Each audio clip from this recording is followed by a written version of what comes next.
Hello everyone, নমস্কার সবাইকে। কেমন আছেন সবাই? আশা করছি সবাই খুব ভালো আছেন। আমরাও বেশ ভালোই আছি। অনেক দিন পর আর একটা মাছের রেসিপি নিয়ে আসলাম। এটা হচ্ছে লোটে মাছ। লোটে মাছ মানুষ অনেকভাবে খেয়ে থাকে, বাট আমার কাছে এই যে লোটে মাছের ঝুড়ি, এটা খুব ভালো লাগে। এটা আমি দেখেছিলাম একটা পেজে, একজন রান্না দেখিয়েছিল, অতনুর রান্নাঘর, ওনার পেজ থেকে দেখা। এখানে আমি লোটে মাছের সাথে নিয়েছি বিভিন্ন রকমের মশলা, হলুদ, লবণ, জিরা, মরিচ, আর হচ্ছে ধনিয়ার গুঁড়া, আর পেঁয়াজ একটু কুচি করে রাখতে হবে, আর পেঁয়াজ বাটা, আদা বাটা, রসুন বাটা। প্রথমেই আমি মশলার ফোড়ন হিসেবে দিয়েছি তেজপাতা, এলাচ দিইনি এখানে, এলাচটা একটু গুঁড়ি করাটা দিতে হবে, তেজপাতা, মরিচ, আর হচ্ছে একটা দারচিনির টুকরা, সাথে কয়েকটা গোটা জিরা। এখানে এই পর্যায়ে যখন একটু এটা ভাজা ভাজা হয়ে যাবে, তখন দিতে হবে ছোটো সাইজের একটা পেঁয়াজ, জাস্ট একটু কুচি কুচি করে দিলেই হবে। পেঁয়াজটা ভাজা ভাজা হয়ে এলে তখন দিতে হবে পেঁয়াজ বাটা, আদা বাটা, রসুন বাটা। তিনটা জিনিস একটু পুরোপুরিও বাটা না, আমি জাস্ট হালকা একটু থেতো করে দিয়েছি যাতে ফ্লেভারটা ভালো আসে। একদম বেটে দিলে ওইটা থেকে একটা জল ছাড়ে, ওই জলটা আমার কাছে খুব একটা ভালো লাগে না, তার কারণে আমি এভাবেই দিয়েছি। এখন এটা একটু ভাজি ভাজি করে নেব।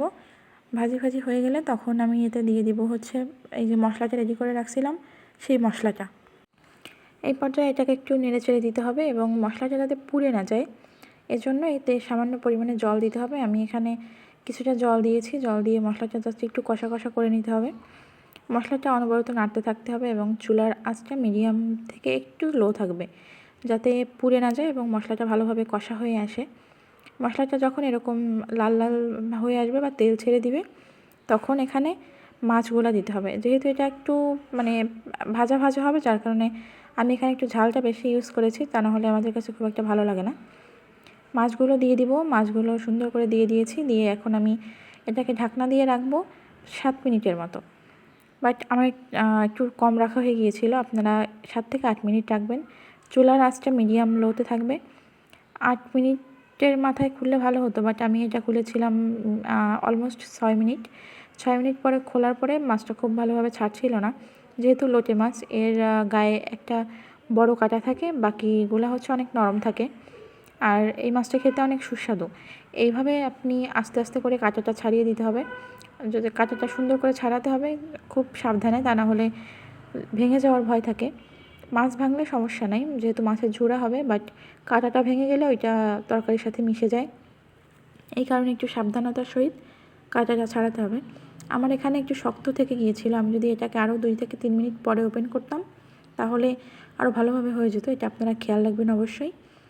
মাছের কাঁটাটা ছাড়ানো হয়ে গেলে আমি কাঁটাগুলো আলাদা তুলে রাখবো এবং এইভাবে হচ্ছে মাছটা ঝরঝরা হয়ে যাবে, একদম খুলে যাবে গা থেকে।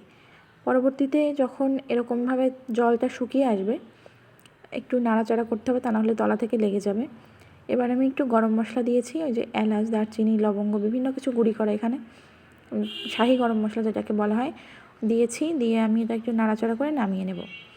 যখন এরকম শুকনো হয়ে যাবে তখনই নামাতে হবে। আপনারা চাইলে একটু নরম নরম খেলে সেটাও রাখতে পারেন, বা এর থেকেও শুকানো যায়, বাট আমার কাছে মনে হয় যে এইটাই বেটার, এটা খেতেই বেশি ভালো লাগে। আমি একটা রসুন একটু কুচি করে জাস্ট হালকা একটু ডিজাইন করে নিয়েছি। আর শুকনো মরিচ তো থাকে আমাদের রান্নার মেইন উপকরণ। ধন্যবাদ সবাইকে।